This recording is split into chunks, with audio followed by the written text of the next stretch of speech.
Los principales blancos de ataque de la política militar de Estados Unidos es Venezuela, es Colombia, si avanza un proceso de pérdida de su influencia en Colombia, es Cuba. Me preocupa enormemente la situación de que los Estados Unidos nunca, pero ni un instante ha dejado de su mente apartarla de la intención de someter a Cuba. Si cualquiera de los gobiernos de Estados Unidos hubiera tenido la posibilidad y hubiera hecho cálculos, y si Fidel y Cuba y el Partido Comunista de Cuba y el pueblo de Cuba no se preparan para defender su revolución militarmente, además de políticamente, Estados Unidos hubiera intervenido. El destino de Cuba no va a estar determinado por lo que los norteamericanos piensen o quieran o hagan. Fidel Castro, el Che, Camilo y otros que sentaron las bases de esa revolución lo hicieron bien, porque tomaron como base la educación y la salud. Y no va a estar determinado por lo que el pueblo cubano decida hacer.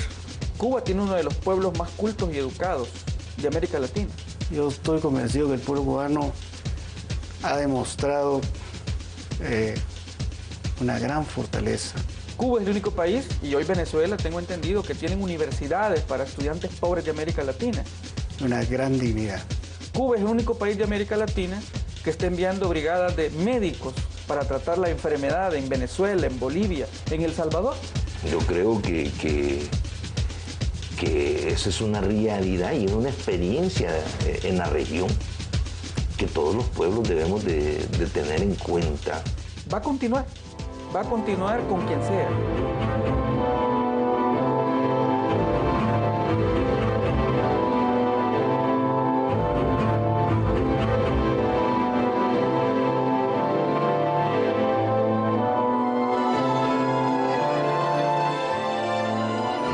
Hasta 1959, la historia de Cuba es la de un constante sometimiento al poder de potencias extranjeras, primero como colonia de España y después bajo las diversas formas de intervención y agresión de los Estados Unidos. El caso Cuba es la intervención de Estados Unidos en un proceso independentista en marcha. Los patriotas cubanos se habían sublevado, estaban derrotando a los españoles y repentinamente, con la excusa de la explosión del Maine, un barco que estaba en la rada de La Habana, un acorazado de Estados Unidos. El 15 de febrero de 1898 explota sorpresivamente en el puerto habanero el acorazado estadounidense Maine, que había llegado en visita amistosa. Mueren 262 tripulantes. Se tomó el pretexto de declararle la guerra a España, que desde luego no tenía ningún interés en declararle la guerra a Estados Unidos, ni en volarle un barco, ni nada.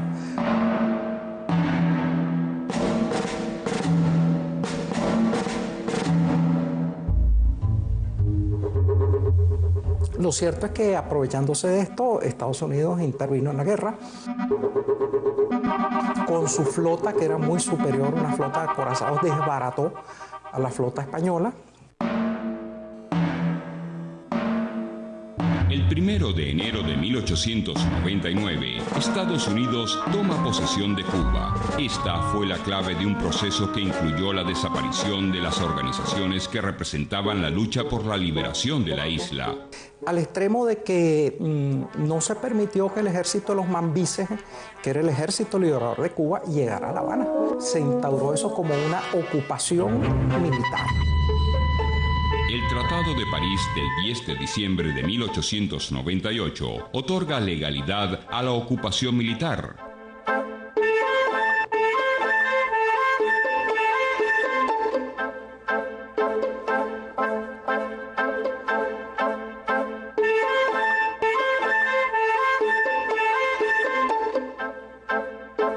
La Ley Militar número 301 del 25 de julio de 1900 convocaba a los cubanos a una asamblea constituyente.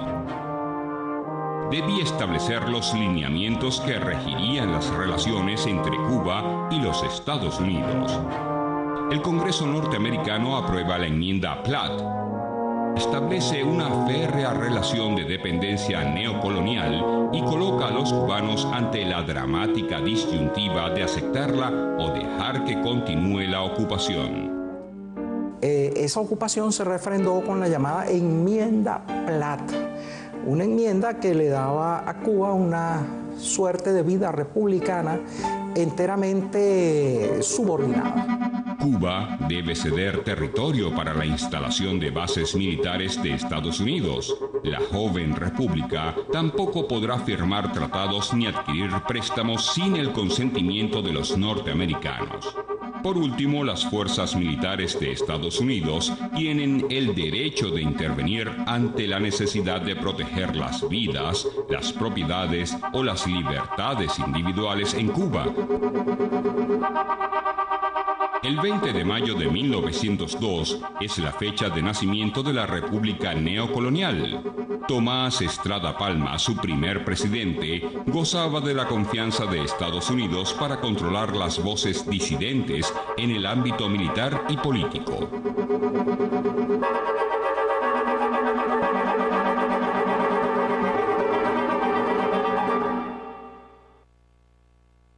En 1905, Estrada Palma, un hombre austero pero ambicioso, intentó reelegirse provocando un gran descontento entre sus adversarios y gran parte del país. Ante la gravedad de la situación, solicitó la intervención norteamericana. Con gran diligencia, los Estados Unidos accedieron a su petición. De 1906 a 1909, la isla se mantuvo bajo la administración norteamericana. Los escándalos caracterizaron la presidencia del sucesor de Estrada Palma, José Miguel Gómez, quien reprimiría de manera sangrienta la insurrección de los llamados independientes de color, con la cual numerosos negros y mulatos quisieron oponerse a la discriminación racial.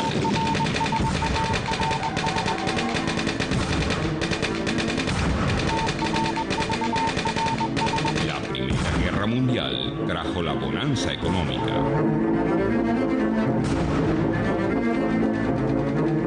Para ese momento el presidente era Mario García Menocal, político conservador. Gobernó de 1913 a 1920 y bajo su mandato se mantuvo la corrupción, la cual creció estimulada por la favorable situación económica. García Menocal logró ser reelecto y de nuevo el malestar opositor provocó el alerta de los norteamericanos. Ante la continua inquietud de la isla, Estados Unidos creó la llamada diplomacia preventiva, cuyo máximo representante fue Enoch Crowder. A lo largo del gobierno de Alfredo Zayas, los norteamericanos intervinieron abiertamente en la política cubana, mientras se sucedían escándalos y corruptelas. La economía cubana había crecido favorecida por los tratados de reciprocidad con Estados Unidos y por la Primera Guerra Mundial, pero dicho desarrollo tenía un aspecto profundamente negativo. Por una parte, la dependencia casi total de la economía del cultivo del azúcar, y junto a ello, el dominio del casi 70% de la economía por parte de compañías extranjeras. En 1920, una violenta caída de los precios del azúcar impactó gravemente a la economía cubana. Gerardo Machado es electo presidente en 1925.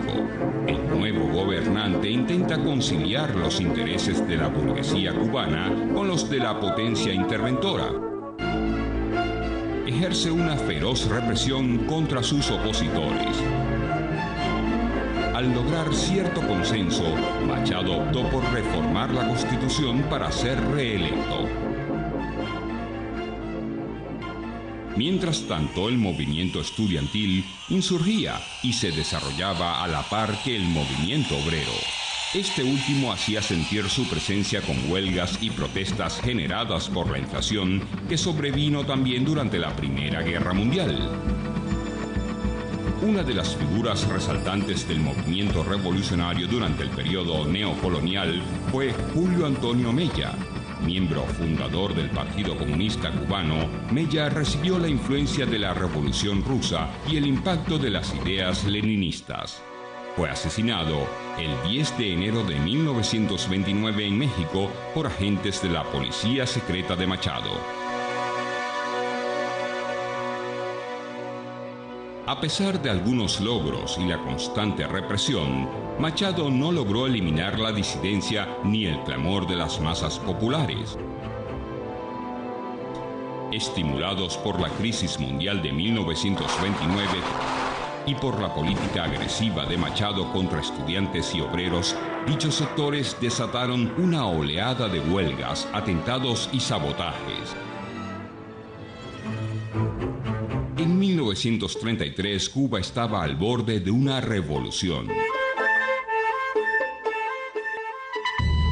Franklin Delano Roosevelt, preocupado por la situación, nombró embajador a Bill Sumner Wells, quien debía encontrar una solución a la crisis dentro de las reglas del dominio neocolonial. Pero el conflicto se desbordó y el 12 de agosto de 1933, Machado fue derrocado por una huelga general. El gobierno de la derecha opositora, patrocinado por el embajador norteamericano, solo se mantuvo un mes en el poder. Cuban people expect me to establish with the United States of America a favorable interchange of products that may be beneficial to both nations. Now that our political situation is absolutely guaranteed by my government and dedicated from now on and forever to the great cause of liberty. Una insurrección de sectores del ejército, junto al directorio estudiantil universitario y otros grupos políticos, estableció un gobierno revolucionario presidido por Ramón Grau San Martín. El gobierno tomó algunas medidas de reivindicación popular, sobre todo por iniciativa de Antonio Guiteras, secretario de Gobernación. Pero el ambiente hostil, externo e interno, y las propias contradicciones del movimiento lo hicieron caer en pocos meses. En dicho proceso fue determinante el papel jugado por un ex sargento convertido de la noche a la mañana en jefe del ejército, Fulgencio Batista. Fulgencio Batista presidió el primer gobierno de esta etapa. La alianza que lo llevó al poder logró importantes conquistas para el sector de los trabajadores, pero la incomprensión de estos logros por parte de los sectores populares llevó a disensiones entre los grupos revolucionarios.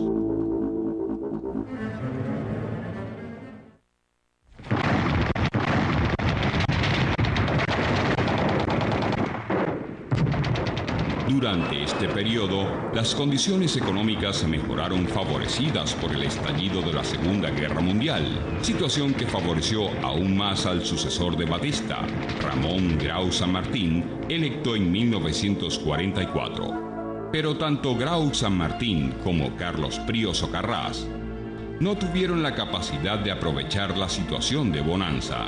Ambos llevaron a cabo solo tímidas reformas que no modificaron las graves condiciones que impedían el pleno desarrollo de la sociedad cubana.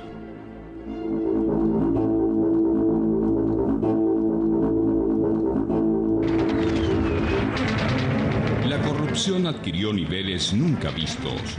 Al mismo tiempo, bandas gangsteriles auspiciadas desde el poder agredían a los líderes de izquierda para expulsarlos de la dirección de los sindicatos.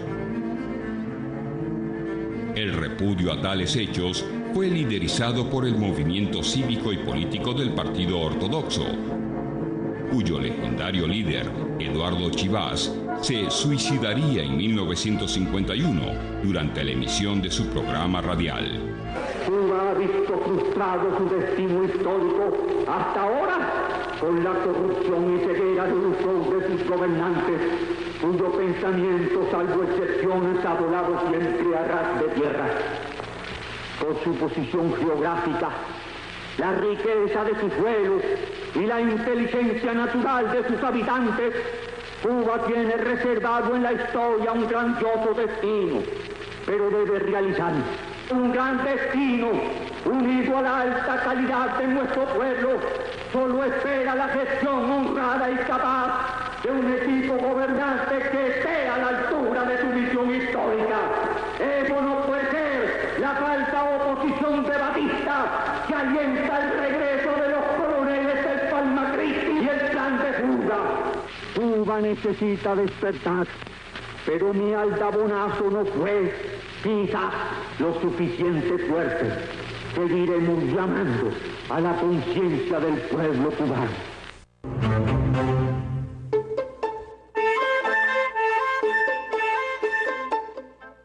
Los indicios señalaban en aquel momento hacia un seguro triunfo del sector ortodoxo, pero la tendencia a instaurar un gobierno autoritario apuntalada por los norteamericanos y algunos sectores burgueses cubanos propiciaron un golpe de Estado. El 10 de marzo de 1952, el oscuro ex sargento del ejército Fulgencio Batista se adueñó del poder.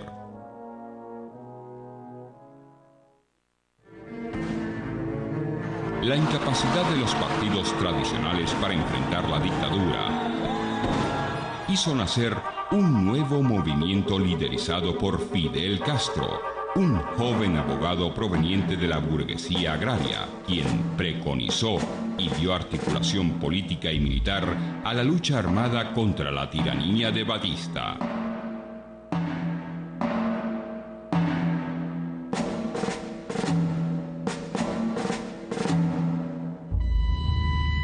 La acción que daría origen y presencia pública al movimiento tendría lugar el 26 de julio de 1953 en la ciudad de Santiago de Cuba.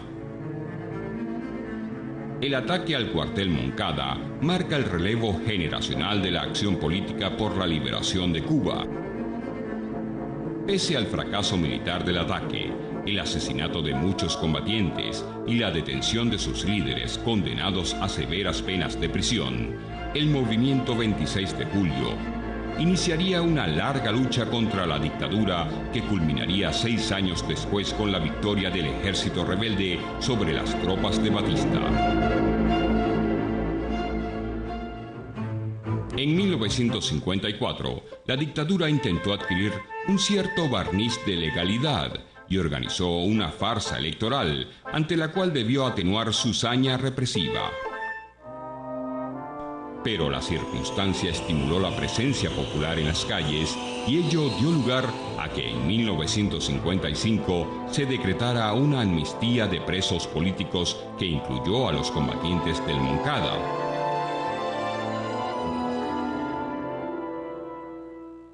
En 1956 se crea el Directorio Revolucionario, movimiento que reúne a los miembros políticamente más activos del estudiantado universitario.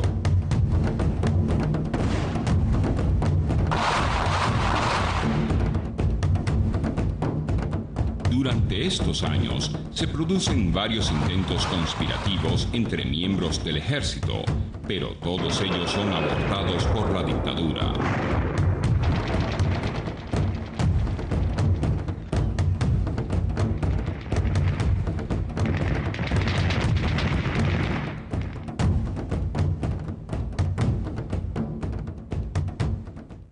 Sin posibilidad de poder desarrollar ninguna forma de lucha legal contra la tiranía, Fidel Castro viaja a México con el propósito de organizar una fuerza expedicionaria para invadir Cuba e iniciar la lucha revolucionaria contra Batista.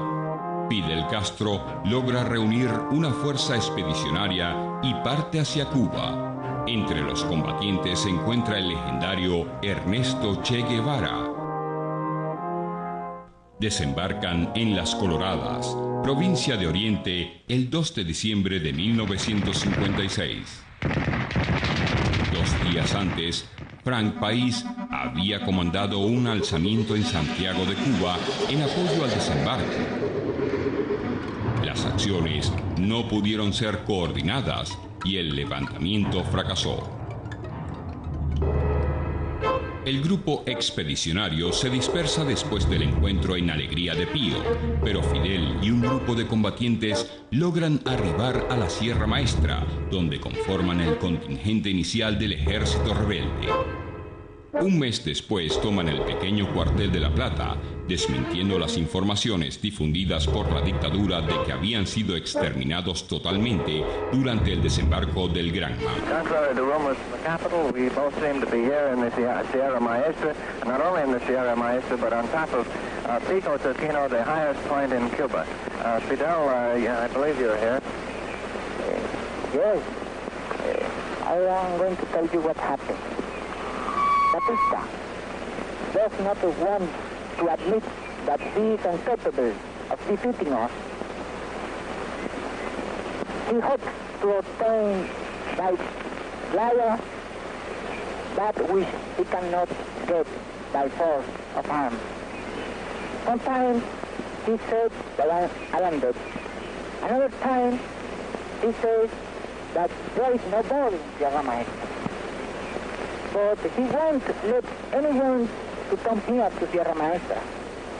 And when the soldiers are killed in battle, he says that they were died in accident. Have been a great deal of accidents here in Sierra Maestra last month.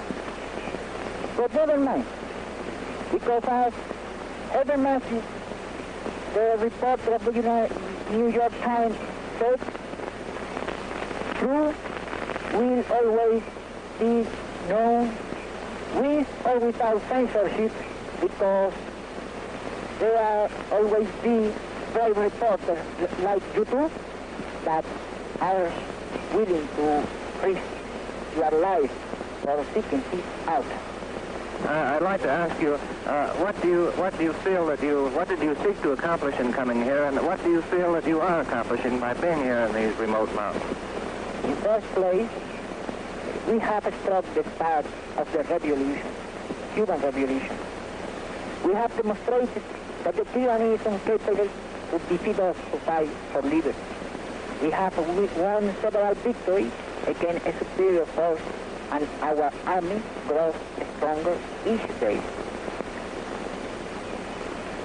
As you have seen here during the march, there are thousands of men who would gladly join us, but at this time we cannot accept most of them because we lack arms.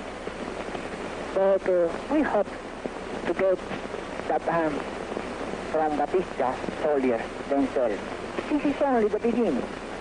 The last battle will be fought in the capital.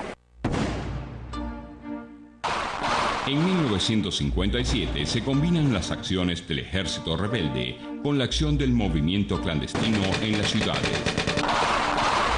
Mientras la guerrilla lleva a cabo importantes combates, el Directorio Revolucionario lleva a cabo un ataque contra el Palacio Presidencial en La Habana. Dicha acción fracasa y allí muere José Antonio Echeverría, presidente de la Federación Estudiantil Universitaria.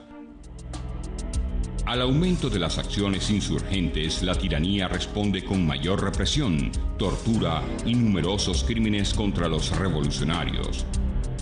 La muerte de Frank País provoca una huelga que paraliza buena parte del país. La ofensiva del ejército contra la guerrilla de la Sierra Maestra fracasa estrepitosamente.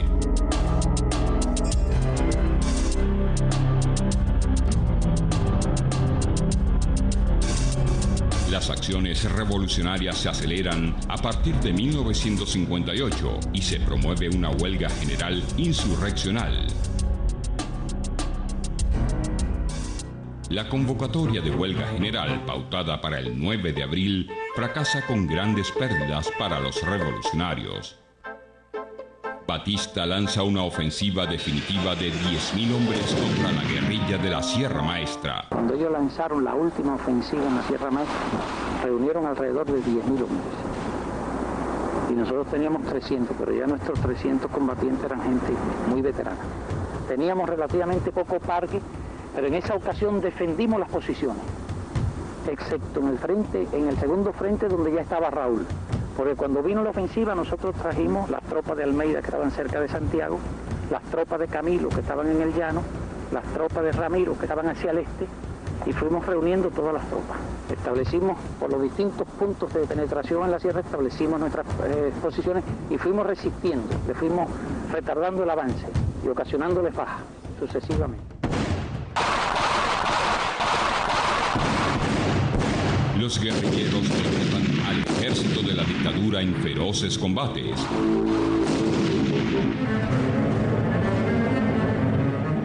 Finalmente las tropas del gobierno se retiran.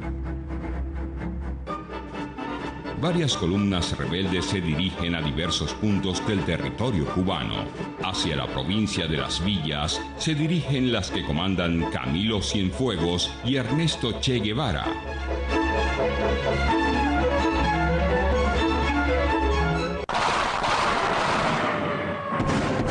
Fidel Castro dirige personalmente la batalla de Guiza el 20 de noviembre. El fin de la tiranía es ya un hecho cierto.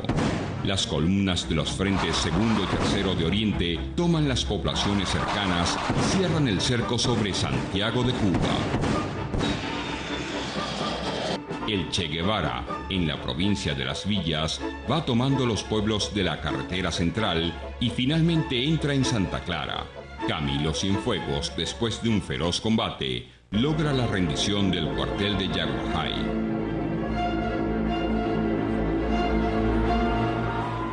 Batista abandona el país. En una maniobra final auspiciada por la embajada norteamericana, el general Eulogio Cantillo trata de instalar una junta cívico-militar. Fidel Castro pide la rendición de la guarnición de Santiago de Cuba y conmina a todo el pueblo a llevar a cabo una huelga general. La revolución ha triunfado.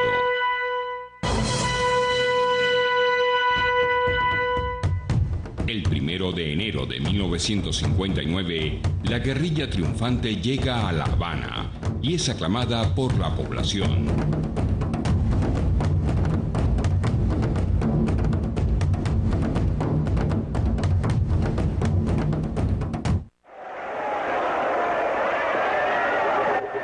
El sabotaje y subversión dentro del país y el aislamiento externo promovido por los Estados Unidos y sus aliados marcan el viraje progresivo de la revolución hacia el campo socialista.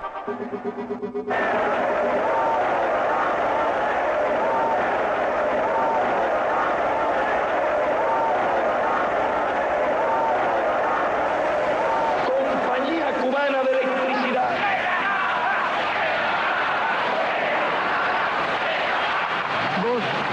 Compañía Cubana de Teléfonos.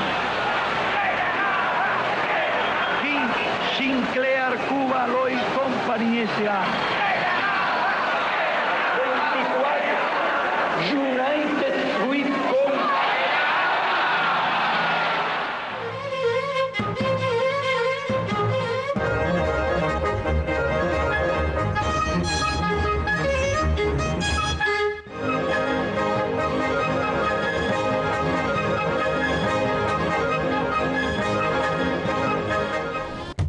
Dos intervenciones militares norteamericanas que tuvieron enorme repercusión y consecuencias de gran trascendencia marcan de forma decisiva los primeros años de la Revolución.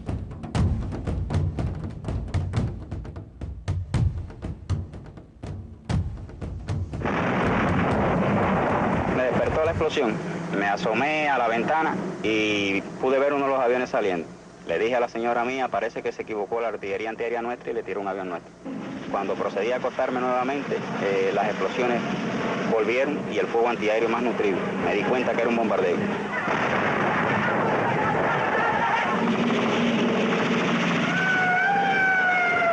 El 17 de abril de 1961, cerca de 1.400 exiliados cubanos con el apoyo militar de Estados Unidos desembarca en Playa Girón, en Bahía de Cochinos.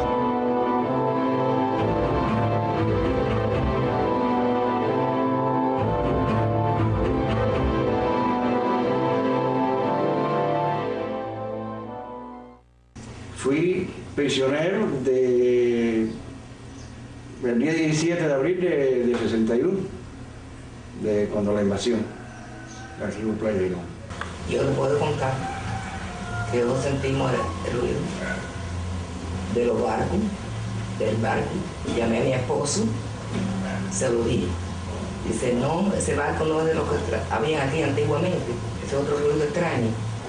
Entonces sentimos, pues con el poco rato, cuando sentimos las luces, vimos las luces de las bengalas. Íbamos para Cienfuegos, yo y mi esposo en el camión, y en la última puerta que hay de allá, nos bajaron del camión. Todos que veníamos del camión y nos pusieron las manos en la cabeza y nos tuvieron hasta las 10 de la mañana, paseándonos ahí. Bueno, o sea, vamos a la vida de mirar porque la bala picaba muy cerquita de nosotros. De allá para acá, y bueno, las que tiraban a la milicia, que pienso que no tiraban a dar porque nosotros veníamos por adelante. Ellos vinieron, hermano, a bombardearme a la casa de él, con todo. Entonces yo tengo un niño que él vive en Oquita, que tenía 10 meses, y se lo enseñé al avión. Y cuando él me dijo que era un niño, me cambió la luz roja por la verde. Y en ese tiempo, ya que fue a dar la vuelta, nos metimos en la puerta. Y enseguida le metieron un café en la casa, rápido. Ellos pensaban de que esto ya era dicho. Entonces decían, no, si ya pasado mañana estamos, entra todo, ya esto es todo de nosotros. Pensaban también que los vecinos, la población de esta zona se les iba a unir, cosa que no sucedió. Eisenhower había planificado la operación y Kennedy debía ejecutarla.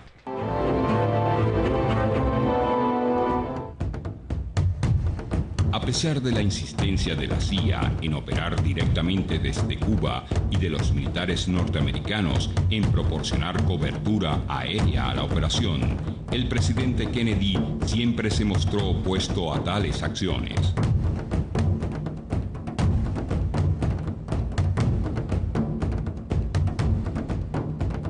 Playa Girón es la primera derrota del imperialismo en América Latina, pero también es una de las primeras derrotas del imperialismo en escala mundial.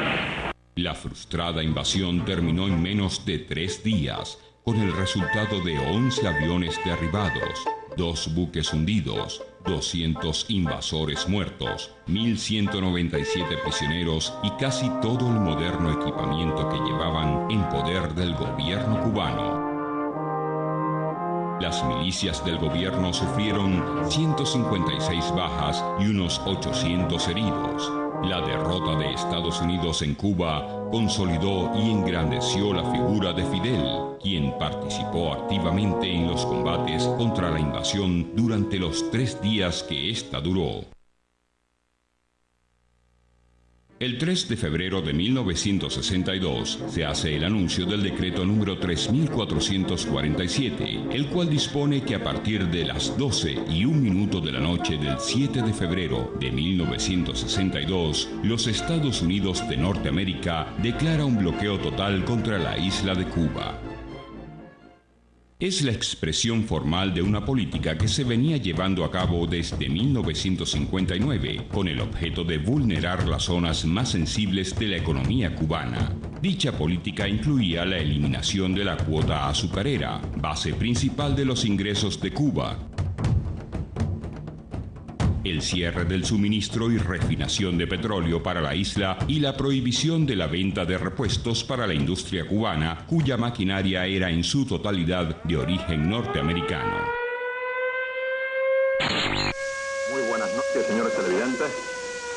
Todas las estaciones, radio y televisión de Cuba se han puesto esta noche en cadena para transmitir las declaraciones del primer ministro del gobierno revolucionario y secretario general de la ORI, comandante Fidel Castro Ruz, en un momento particularmente delicado de la historia del mundo.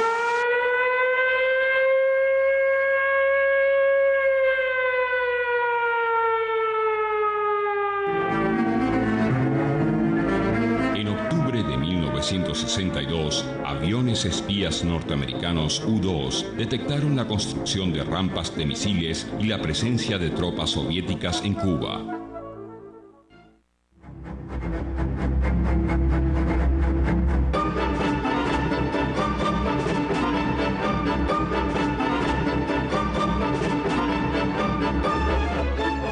Nosotros hemos tomado las medidas pertinentes para resistir y óigase bien, para rechazar cualquier agresión directa de los Estados Unidos.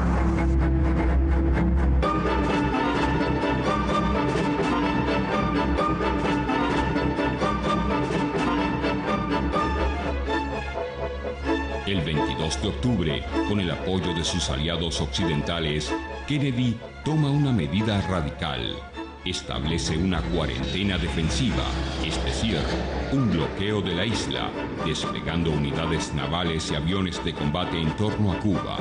Si los navíos soviéticos intentaran romper el bloqueo, el conflicto nuclear estallaría entre las dos superpotencias.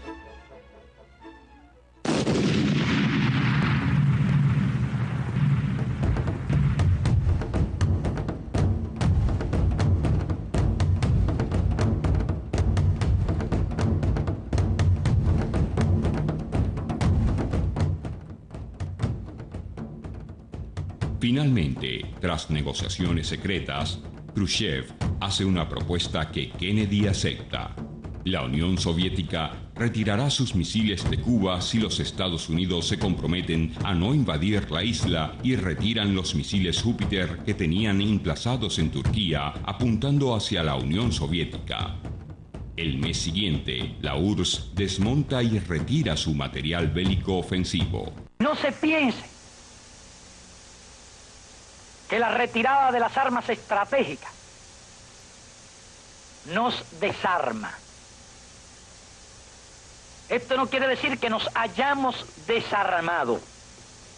Se marchan las armas estratégicas, pero todas las demás armas permanecen en nuestro país. Y Cuba no es el Congo. Ni bajo esa bandera ni bajo ninguna otra podrá venir nadie a inspeccionar nuestro país. Nosotros sabemos lo que hacemos y sabemos cómo debemos defender nuestra integridad y nuestra soberanía. Y serenamente, todos somos uno en esta hora de peligro. Y nuestra, de todos, de los revolucionarios, de los patriotas, será la misma suerte. Y de todos será la victoria. Patria o muerte, venceremos.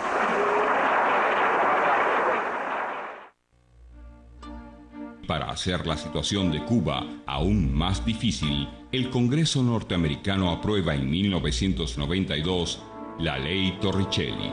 En virtud de esta ley, fueron interrumpidas bruscamente las importaciones cubanas procedentes de subsidiarias norteamericanas en terceros países que ascendían en 1991 a $718 millones, de los cuales el 91% lo constituían alimentos y medicinas. Dicha ley impuso severas prohibiciones a la navegación marítima desde y hacia Cuba, institucionalizando graves disposiciones extraterritoriales. El buque de un tercer país que toque puerto cubano no podrá entrar a puerto de los Estados Unidos hasta que transcurran 6 meses y pueda obtener un nuevo permiso. La ley Helms-Burton de 1996 recrudeció los efectos del bloqueo, incrementó el número y alcance de las disposiciones del efecto extraterritorial, impuso la persecución y sanción a actuales y potenciales inversionistas extranjeros en Cuba y autorizó el financiamiento de acciones hostiles, subversivas y agresivas contra el pueblo cubano.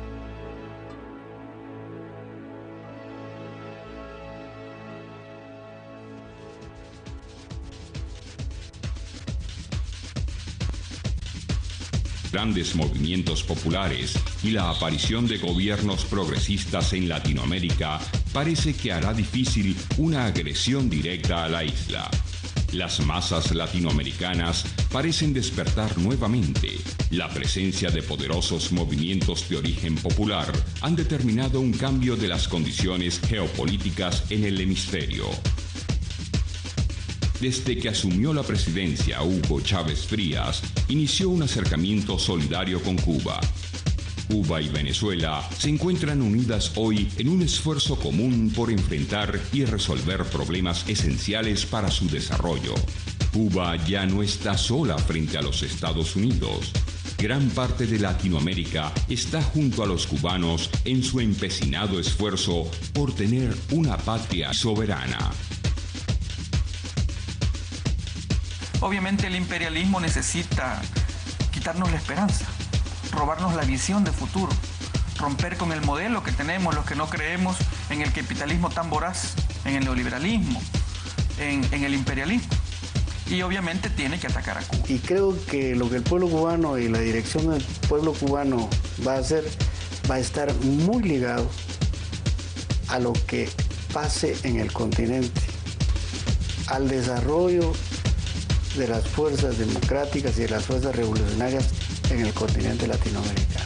Yo creo que los norteamericanos y los latinoamericanos conocemos que ese pueblo va a resistir hasta el último hombre y la última mujer para defender esa revolución. Si vienen ahora, es como dice Fidel Chávez, que atacar a Cuba ahora o atacar a Venezuela es encender la América completa.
Se tomó el pretexto de declararle la guerra a España, que desde luego no tenía ningún interés en declararle la guerra a Estados Unidos, ni en volarle un barco, ni nada.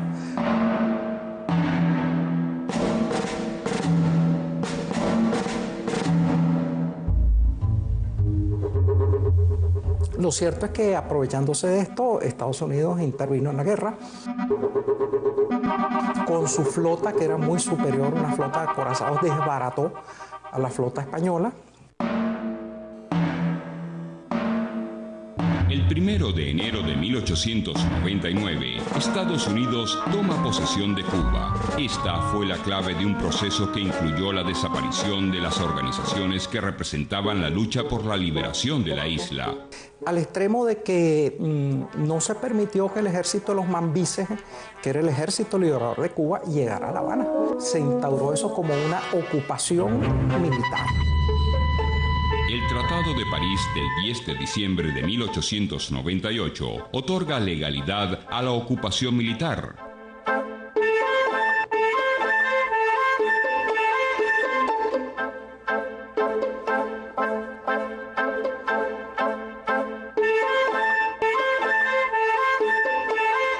Ha dejado de su mente apartarla de la intención de someter a Cuba.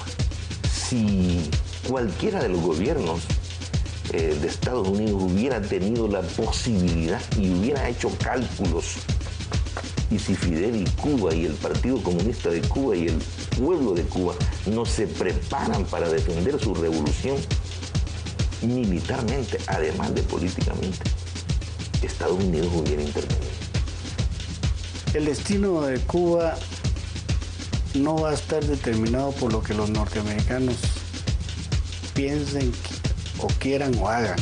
Fidel Castro, el Che, Camilo y otros que sentaron las bases de esa revolución lo hicieron bien, porque tomaron como base la educación y la salud. Y no va a estar determinado por lo que el pueblo cubano decida hacer. Cuba tiene uno de los pueblos más cultos y educados de América Latina. Yo estoy convencido que el pueblo cubano ha demostrado una gran fortaleza. Cuba es el único país, y hoy Venezuela, tengo entendido, que tienen universidades para estudiantes pobres de América Latina. Una gran dignidad. Cuba es el único país de América Latina que está enviando brigadas de médicos para tratar la enfermedad en Venezuela, en Bolivia, en El Salvador. Yo creo que esa es una realidad y una experiencia en la región que todos los pueblos debemos de tener en cuenta. Va a continuar con quien sea.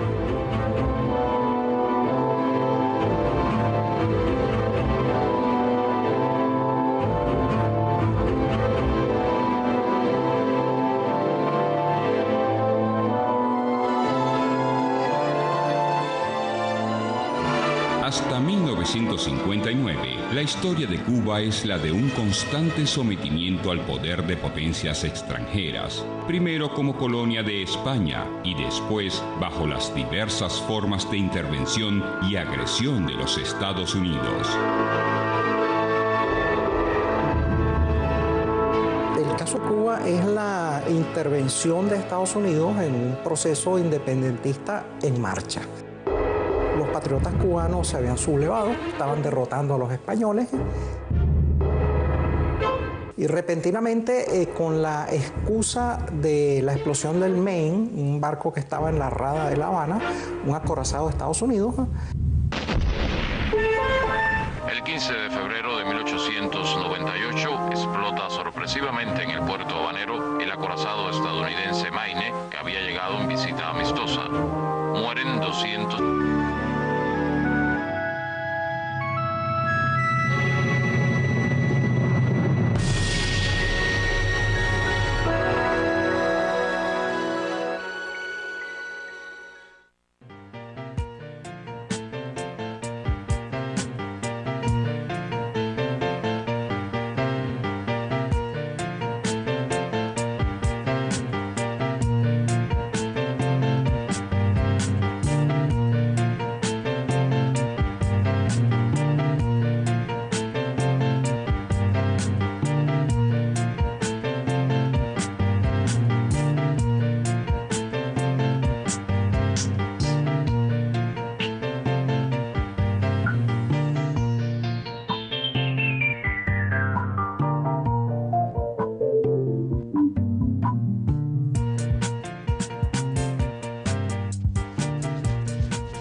Los principales blancos de ataque de la política militar de Estados Unidos es Venezuela, es Colombia, si avanza un proceso de pérdida de su influencia en Colombia, es Cuba.